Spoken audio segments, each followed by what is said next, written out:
Hello, and welcome to Poetry Thursday, where we dive into a new poet every week, read some of their poems, and discuss a little bit about what they mean, to me at least, and hopefully have a discussion in the comments. This week I have chosen to read Kahlil Gibran from Madman, His Parables and Poems. I wanted to read the preface, however you would like to say it.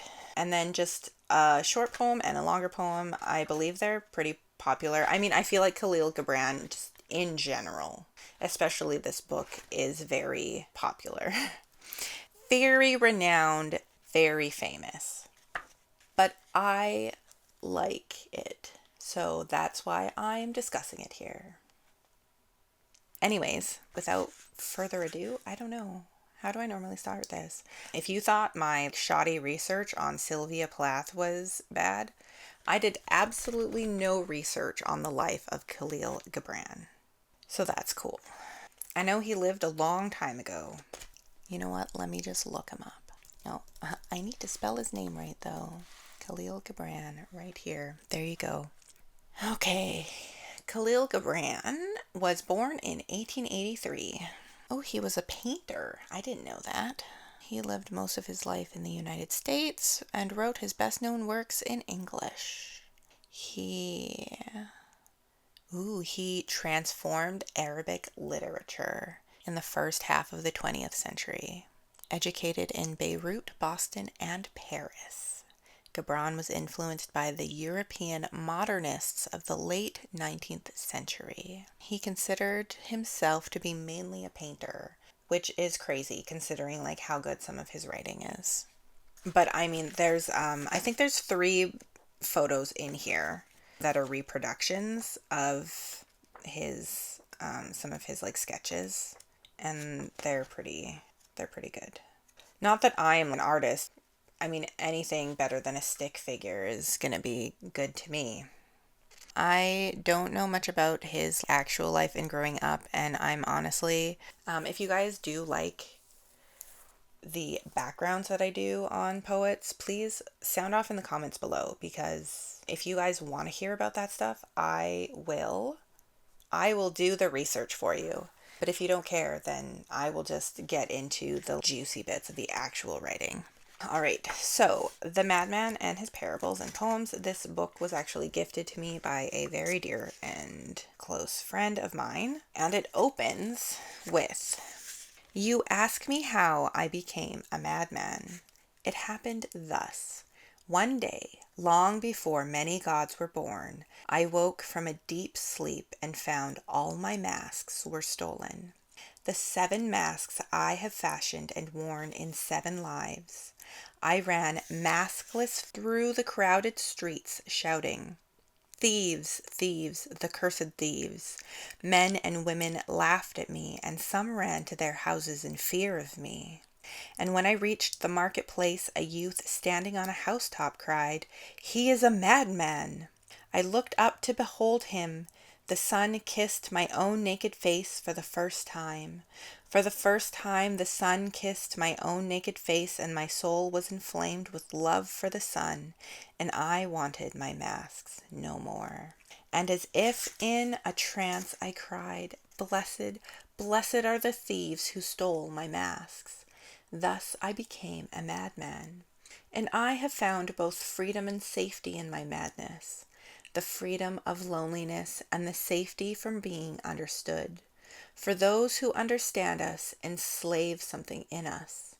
But let me not be too proud of my safety. Even a thief in a jail cell is safe from another thief." And following on his topic of the 7 masks, he does have a parable or poem in here called The 7 Selves. But I feel like everyone will interpret this in their own way. I can only interpret it through my own lens, in how I have felt like a madman my whole life, and it was just undiagnosed neurodivergency. But the freedom he talks about, specifically when you're talking about, I guess, autism and also ADHD, you often feel like you have to put on a meat suit and just act like a human to fit in with others. And it's exhausting. And you don't really know until you don't have that anymore how liberating it is. And people will think you're weird. And if they want to be polite, they'll call you creative or unique or quirky. You know, I was called quirky a lot when I was a kid and when I was younger. Quirky. Thanks. But yeah, there is a liberation when you no longer have those masks. And so I can kind of understand his blessed, blessed are the thieves who stole my masks. Thus I became a madman. I'm probably a bit more of a weirdo now. Weirdo sounds like such a derogatory term to call myself. I don't mean that in a bad way. I just mean that I tend to like what I like, and if you don't like me, there's nothing I can do about that. Which I said in one of my last videos, I think. If you don't like me, there's nothing I can do about that. I will not change myself to be pleasing to you.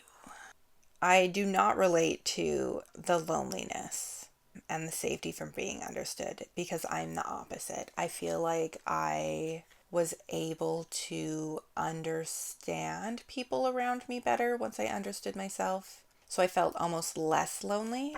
And I also feel like because I was able to vocalize my thoughts and feelings better, I was better understood.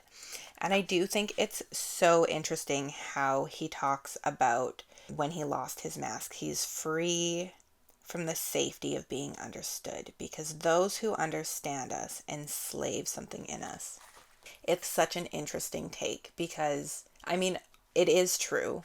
And whether there's some super extra deeper meaning, I will leave that up to the neurotypicals who are very good at inferring things from between the lines. But I will talk to you from the hyper literal mindset.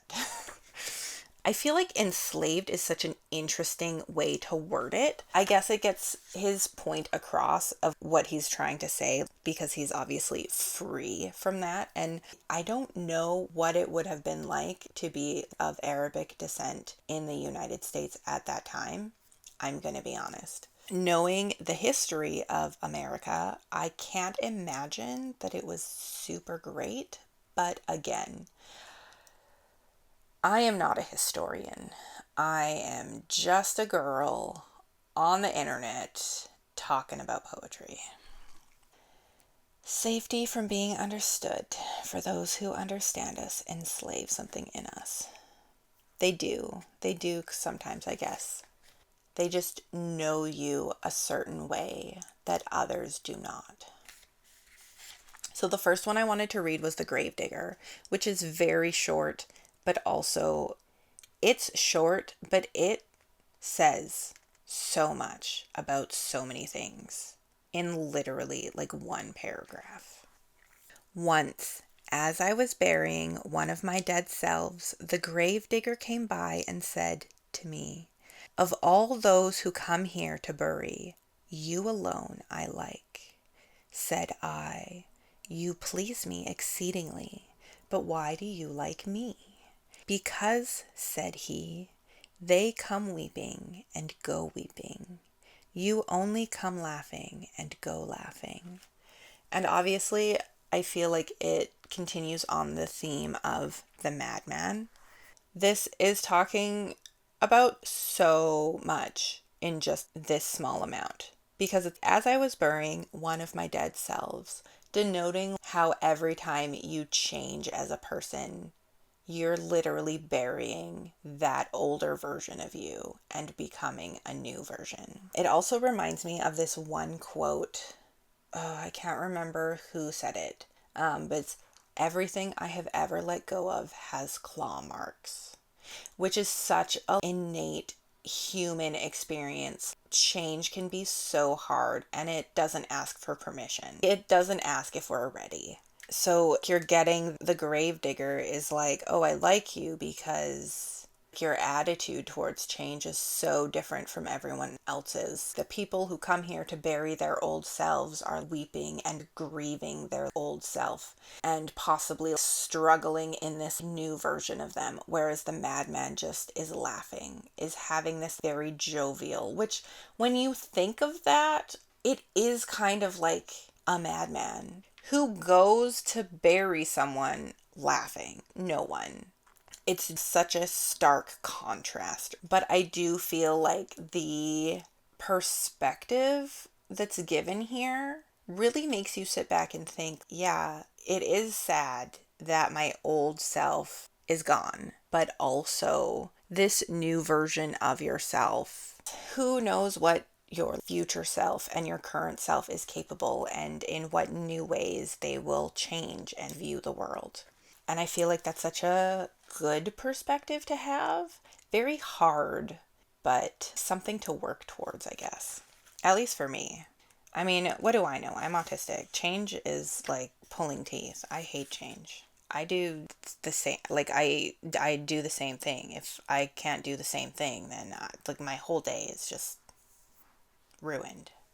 You know, it's not ruined, but you know what I mean. Like, if you're also autistic, you understand that if something in your routine that you're used to doing the same way all the time, like every single day, if you can't do it in that way, there is just this thing inside of you that's just, The second one I wanted to read is Defeat, which, again, I don't know how popular all of these are. I'm sure all of Kahlil Gibran is popular. This one is, my opinion, should be very popular. It's very popular to me. I have read it many times. Defeat, my solitude and my aloofness. You are dearer to me than 1,000 triumphs, and sweeter to my heart than all world glory. Defeat, my self-knowledge and my defiance. Through you, I know that I am yet young and swift of foot, and not to be trapped by withering laurels. And in you I have found aloneness and the joy of being shunned and scorned. Defeat, my shining sword and shield. In your eyes I have read that to be enthroned is to be enslaved, and to be understood is to be leveled down, and to be grasped is but to reach one's fullness, and like a ripe fruit to fall and be consumed. Defeat, my bold companion. You shall hear my songs and my cries and my silences, and none but you shall speak to me of the beating of wings and urging of seas, and of mountains that burn in the night, and you alone shall climb my steep and rocky soul. Defeat, my deathless courage. You and I shall laugh together with the storm, and together we shall dig graves for all that die in us, and we shall stand in the sun with a will, and we shall be dangerous.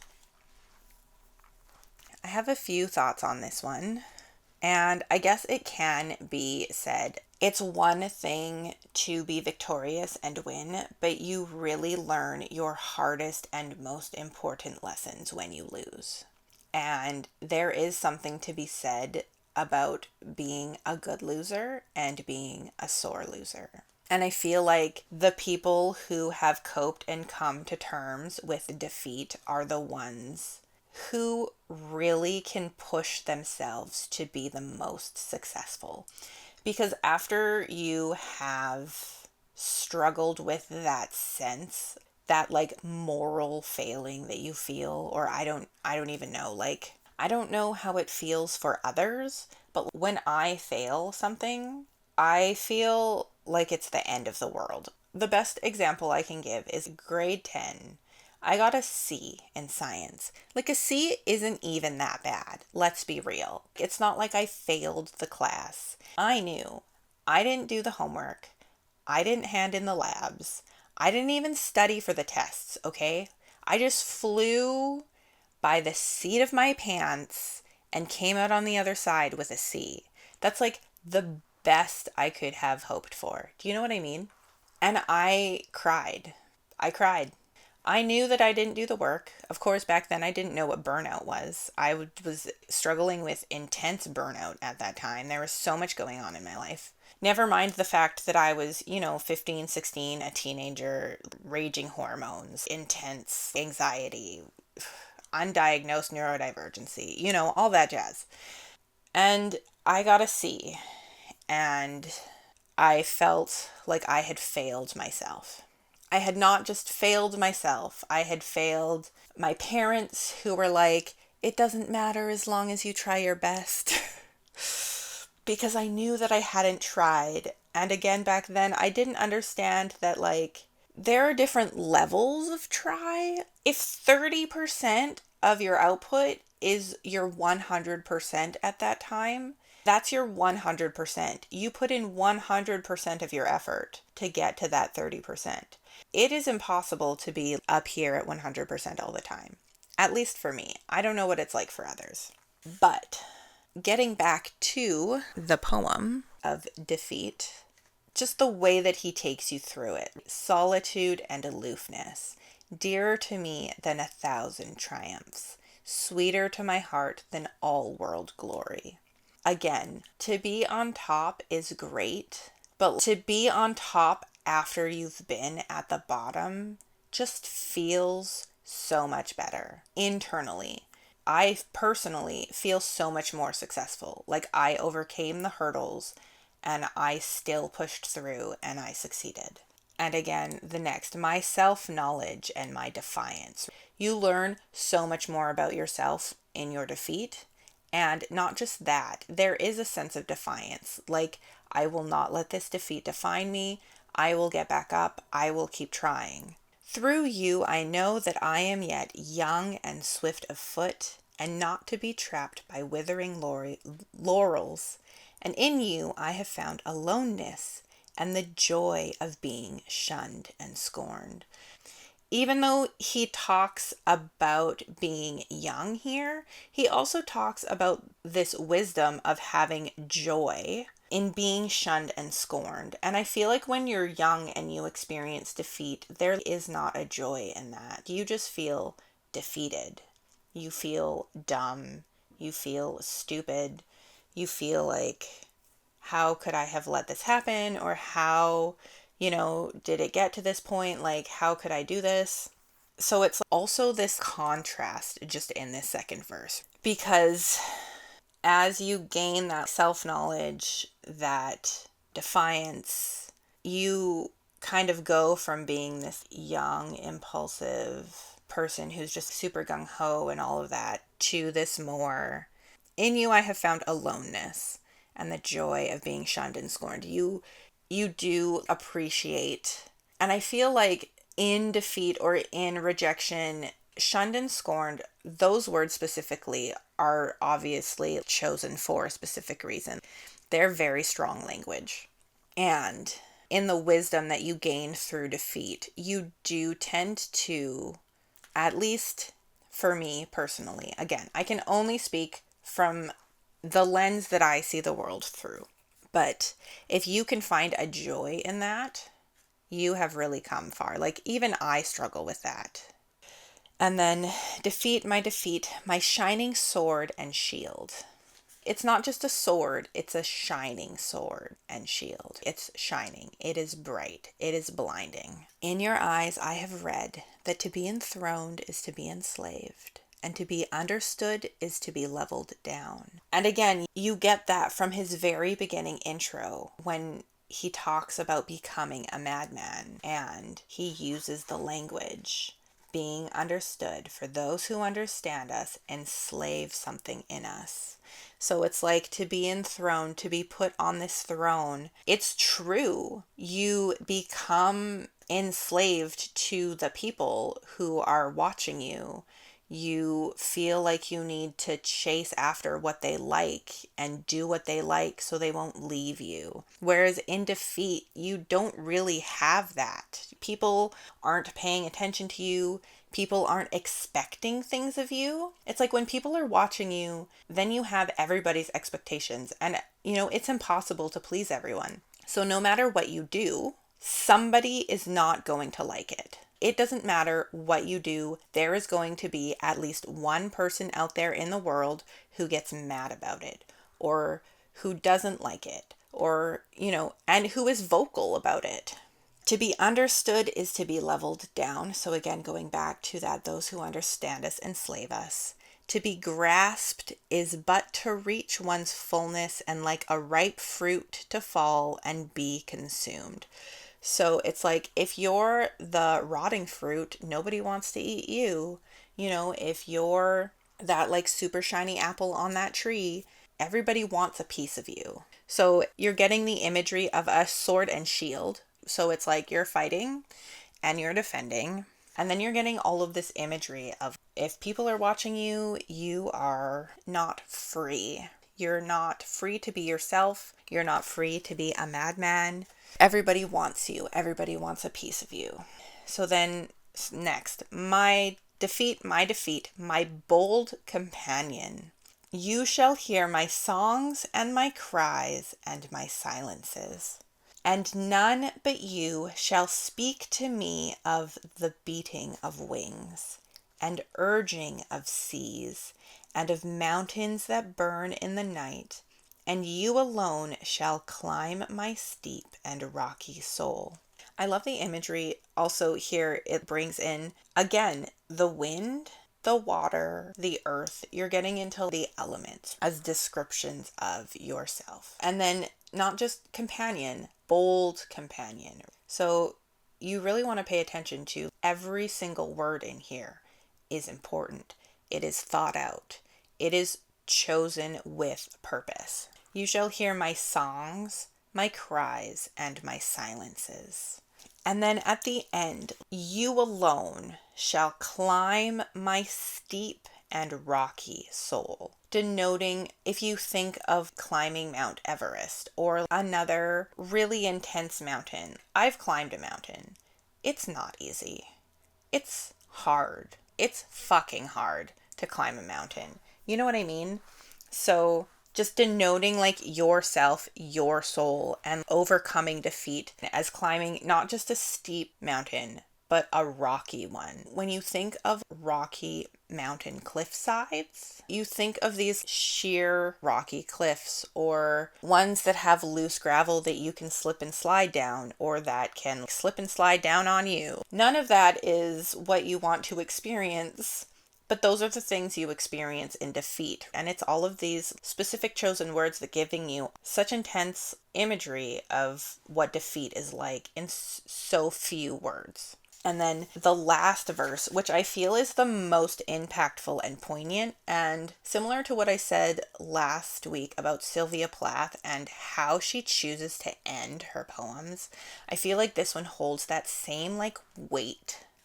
Defeat, my deathless courage. You and I shall laugh together with the storm, and together we shall dig graves for all that die in us, and we shall stand in the sun with a will, and we shall be dangerous. My deathless courage. Once you've been subject to so much defeat or loss, once you've lost a certain amount of times, it becomes sort of meaningless. It doesn't have the same impact. It's just another thing that has happened on your journey to wherever you're going. If I can liken it to, I recently submitted a poem to a poetry magazine. If that poem were to get rejected, that technically will be my first rejection, but it's not going to be my last rejection. And it's like after you get so many rejections, you just sort of become numb to it. You essentially just expect the rejection. And then when it's not a rejection, you're like, oh wow, this is great news. It no longer becomes as impactful, which I feel like is what he's trying to denote when he says that You and I shall laugh together with the storm. When it doesn't mean as much, when it's not as weighty, you can laugh through it. You can still find joy in it. You can still experience all of these positive feelings through it. And together we shall dig graves for all that die in us. And then this is also going back to the grave digger. Of all of, the ones who come, you alone I like, because they come weeping and go weeping, and you come laughing and leave laughing. So he's laughing in the storm. You're digging graves. Through each defeat, you are learning and saying goodbye to that past self that was defeated. And then you are becoming a new self, a new person with new knowledge to continue on and go towards your goal, whatever that goal will be. And we shall stand in the sun with a will, and we shall be dangerous, which holds such this weight. You're standing in the sun, which is a very positive image. The sun is warm, it's inviting, it feels good, it like warms your insides, it makes you feel cozy. With a will, there is a will and determination that comes at the end of defeat, wanting to try again, wanting to work even harder. And we shall be dangerous. I feel like people who are that determined, it's not that it's dangerous in a violence way. It gives this feeling of just you wait and see what I can do. You know what I mean? And so it just leaves you at the end in that final verse with just this weight of not just in defeat, but everything that comes after the defeat. And I think that's all I have to say about that. I would love to hear everybody's thoughts, everybody's views, what they think, what they infer, what their experiences. Just leave it all down in the comments below. Let's start a discussion down there. If you like this sort of content, please do like, subscribe, hit that notification bell so you know when I post. And I will see you guys all in the next one. Bye! Thank you to everyone on my Patreon. Your support means so much to me, and I couldn't do this without you.